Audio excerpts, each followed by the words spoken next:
সাল্লাল্লাহু তাআলা আলাইহি ওয়াসাল্লাম আমার মুসলমান বলার উদ্দেশ্য হলো আল্লাহর নবী সাল্লাল্লাহু তাআলা আলাইহি ওয়াসাল্লামের আপনার সাহাবারা কেমন করে হাদিসের উপর আমল করেছে, কেমন করে আপনার প্রাধান্য দিয়েছে, কেমন করে জীবন যাপন করেছে, কয়েকটা হাদিস আপনারা শোনেন।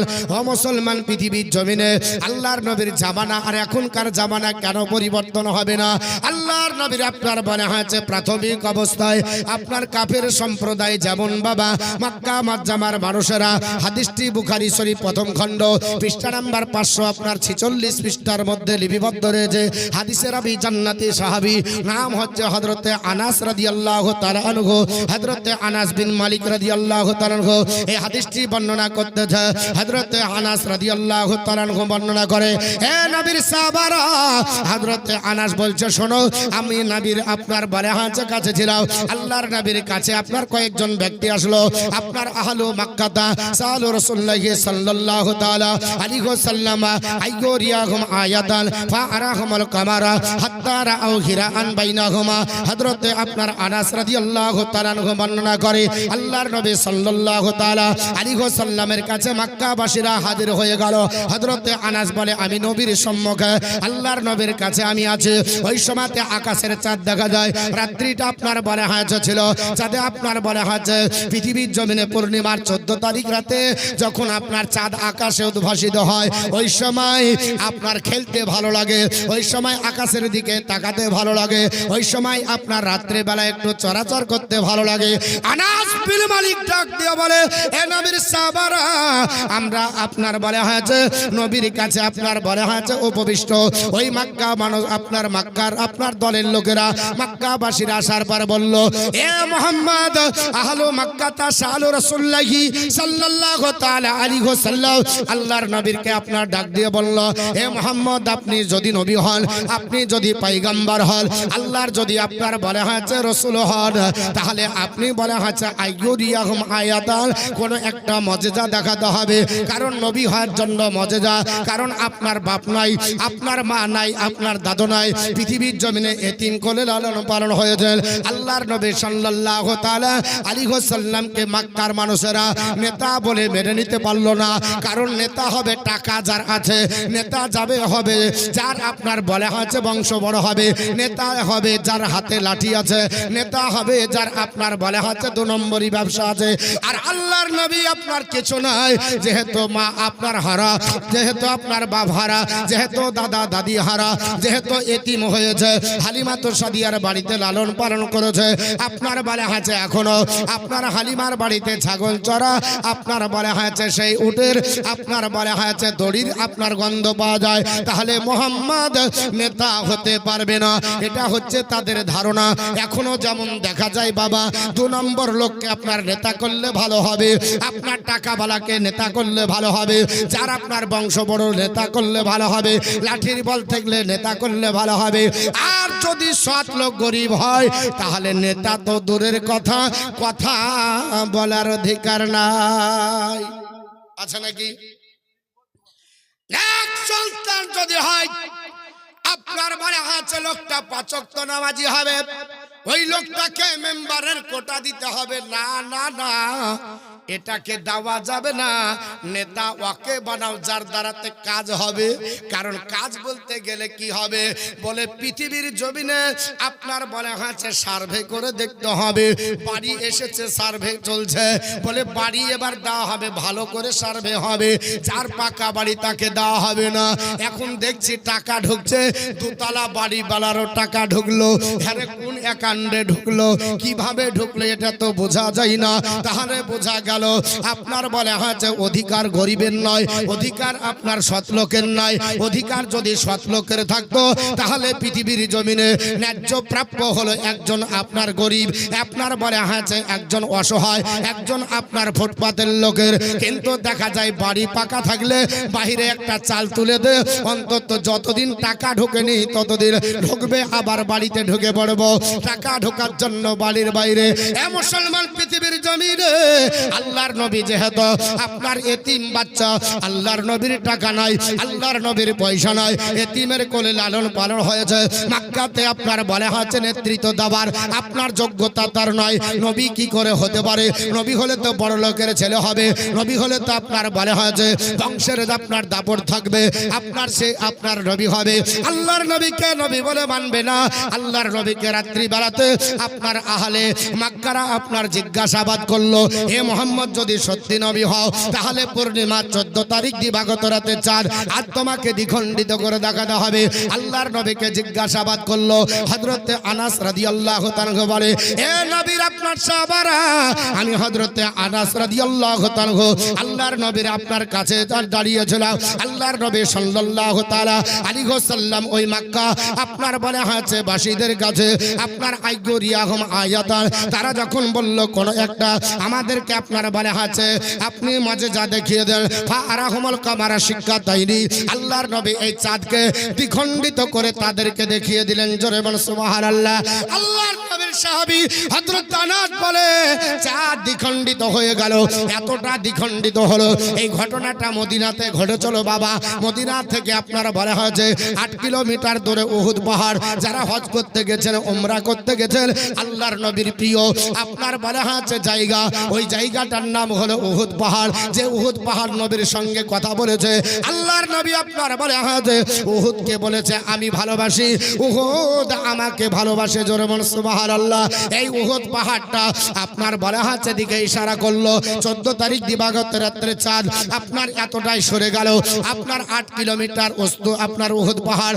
আল্লাহর নবীর সাহাবী আনাস বলে, হাত্তা রাআউ হিরাআন বাইনাহুমা, আপনার চাঁদ দুই ভাগে বিভক্ত হয়ে এতটা সরে গেল যে চাঁদের মিডিলে উহুদ পাহাড়কে আপনার দেখা যায়। জোরে বল সুবহানাল্লাহ। আরেকটু জোরে বলতে হবে। আল্লাহর নবী বিশ্ব নবী ভাই একটু ইকো দিতে আর বেশটা একটু কমাতে ভালো। আল্লাহুম্মা সাল্লি আলা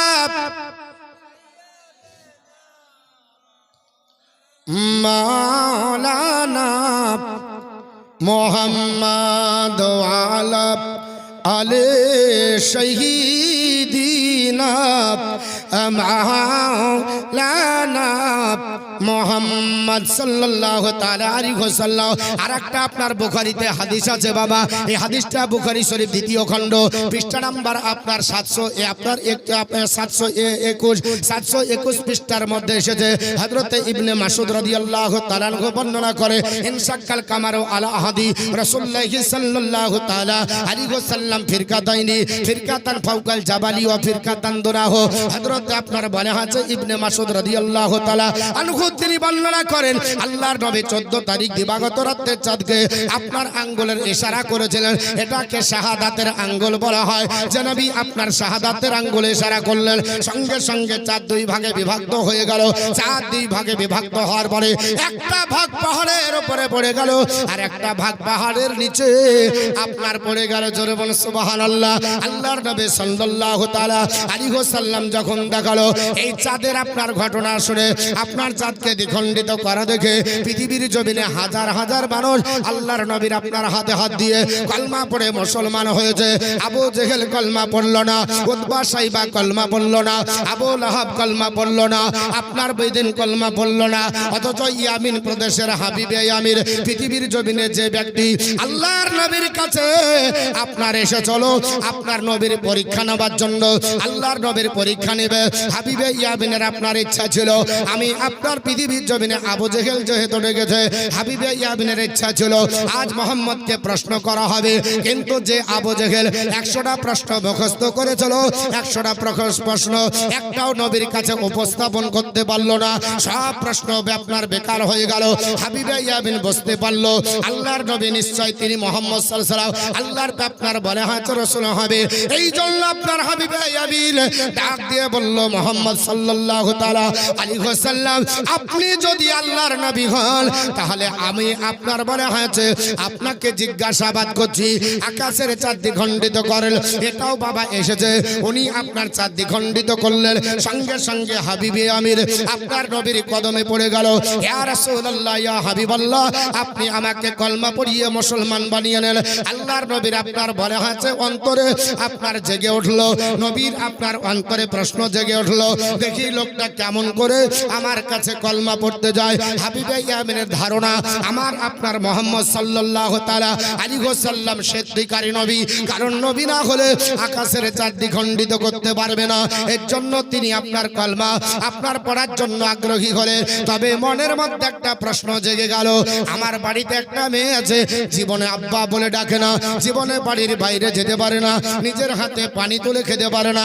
নিজে আপনার কথা বলতে পারে না বাড়ির চৌকাঠ পার হতে পারেনি এই জন্য আপনার বলা হয়েছে তার ধারণা আল্লাহর নবী যদি আমার মেয়ের জন্য আপনার দোয়া করে দেয় আমার মেয়ের কুষ্ঠ রোগ ভালো হয়ে যাবে জোরে বল সুবহানাল্লাহ হাবিবে আমিনের মনের মধ্যে এই প্রশ্নটা জেগেছে আল্লাহর নবী বলল হাবিবে আমিন তোমার আপনার কলমা পড়া হবে না তোমাকে মুসলমান বানানো হবে না ইয়া রাসূলুল্লাহ ইয়া হাবিবাল্লাহ কেন হবে না আমার নবী ডাক দিয়ে বলল মনে বলে মেয়েকে ভালো করতে হবে আর জবান বলে কলমা পড়তে হবে আল্লাহর নবীকে ডাক দিয়ে বলে ইয়া রাসূলুল্লাহ যে নবী আপনার বলা আছে কদম বসির স্পর্শ করার পরে ইয়া রাসূলুল্লাহ বাড়ির খবর দিতে পারেন ওগো নবীজি আমার মেয়ে কি অবস্থায় যদি বলতে পারেন তাহলে আমার মেয়েকে আপনাকে ভালো করতে হবে আল্লাহর নবী ডাক দিয়ে বললেন হাবিবে আমিন আজ কলমা পড়ে নাও আমি রাসূলুল্লাহ বলছি তোমার মেয়ে বাড়িতে ভালো হয়ে যাবে জোরে বল সুবহানাল্লাহ হাবিবে আমিন কলমা পড়ে নিল আল্লাহর নবীর কাছে বিদায় নিল হাবিবে আমিন বলছে ইয়া রাসূলুল্লাহ ইয়া হাবিবাল্লাহ নবী গো আপনি বিদায় দেন বাড়ি যান হাবিবে আমিন বলছে হ্যাঁ আপনার ইয়া রাসূলুল্লাহ বিদায় দেন হযরতে বিশ্ব নবী বলে হাবিবে আমিন যাও তোমার মেয়ে আল্লাহর আপনার বলা হয়েছে দয়াতে আরোগ্য লাভ করেছে আজ তোমার মেয়ে কথা বলবে তোমার মেয়ের বাকশক্তি ফিরে গেছে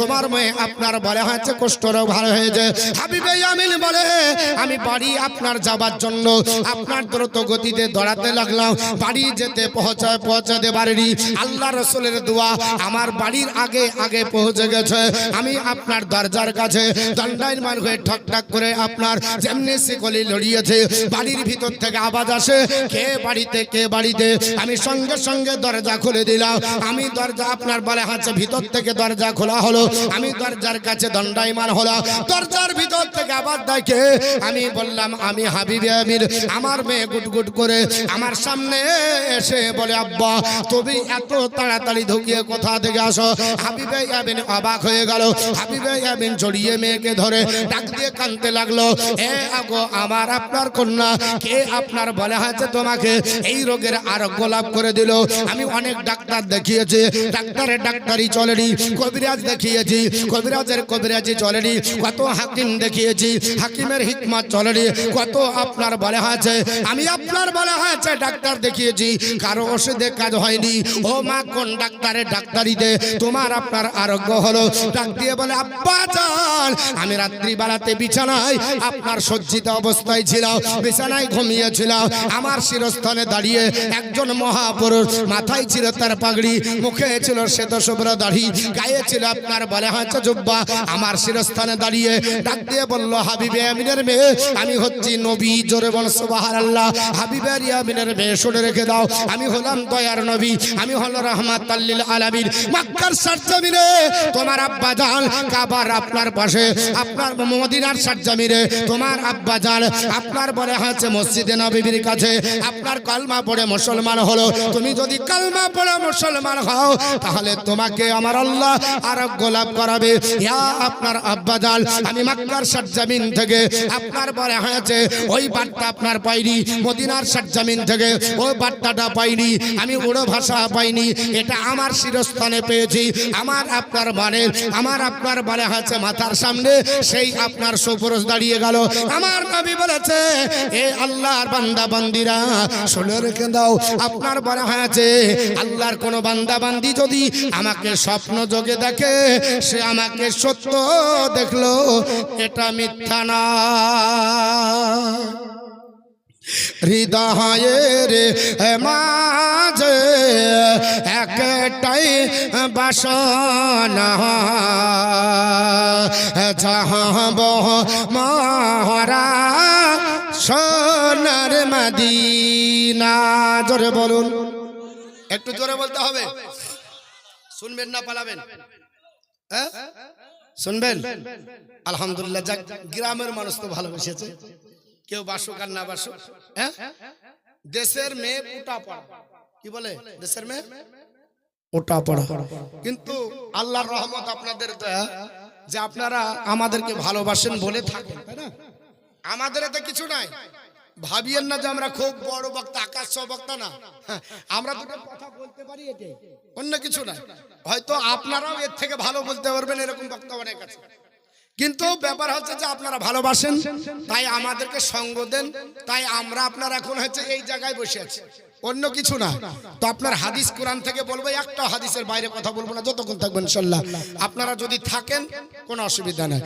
আরে দাহায়ের মাঝে একটাই বাসনা, যাহাব আমি সোনার মদিনা। আমরা সকলে নবীজির দিওয়ানা, চাহব মোরা সোনার মদিনা।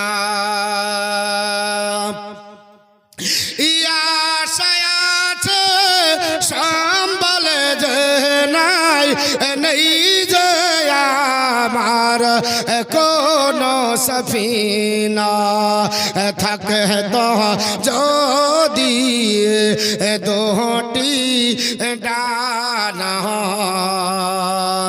থাকে তো যদি দুটি ডানা, ওরে যেতাম সোনার মদিনা। হৃদয়ের মাঝে একটাই বাসনা, যাহাব মোরা সোনার মদিনা।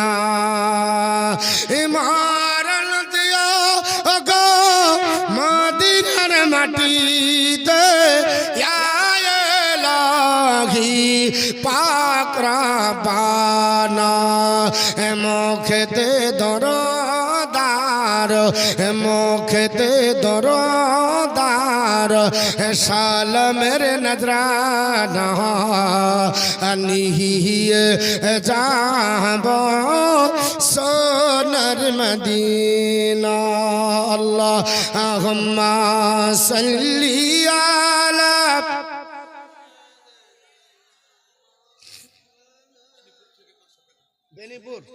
বেনিপুর থেকে একজন 500, বেনামে 500, মনোফা বেওয়া মেহেদিপুর 500, কি তহিদুল মাদ্রাসা ছাত্র 300, আলমগীর শেখ মেহেদিপুর 2 বস্তা সিমেন্ট, দিলবুর শেখ 2 বস্তা সিমেন্ট, আরো 200 অনেক। আমার বন্ধুগণ বলার উদ্দেশ্য হলো আপনাদের কাছে আপনার বলে হাতে হাদিস পড়তেছিলাম। আল্লাহর নবী সাল্লাল্লাহু তাআলা আলাইহি ওয়াসাল্লাম হাবিবে ইয়ামিনের বাড়িতে গেলেন।